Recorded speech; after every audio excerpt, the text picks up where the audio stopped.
And this brings me a little back to my own personal story here. So, talk in general about, hooray for gene therapy, SCID, it's a map, I think, for LAD1 and so many other of the diagnoses that are not as well understood and not as mature in terms of therapies and everything else.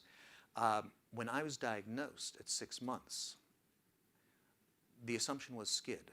David was on everyone's mind. And a fellow who was arguably a little big for his britches went and told my parents, they're out in the hallway, what is it, what do you know? He said, well, it's probably SCID, he's probably going to die. To which, of course, my parents start sobbing and everything else. And then the man who became my immunologist and a dear friend basically overheard this and was later seen. And this guy, he's a tiny, tiny man. And he is later seen taking this fellow who's, let's say 125% his height at least, and putting him up against the wall. You will not do that.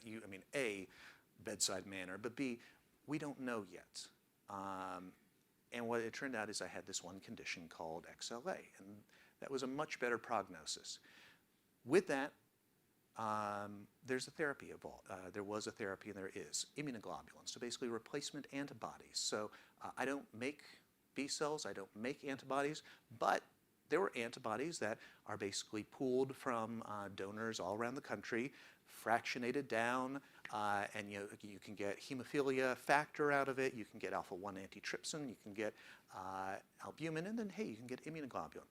And so they said, we've got something that's going to replace a lot of what he needs. And so I started getting, at 6 months of age, these intramuscular injections of immunoglobulin.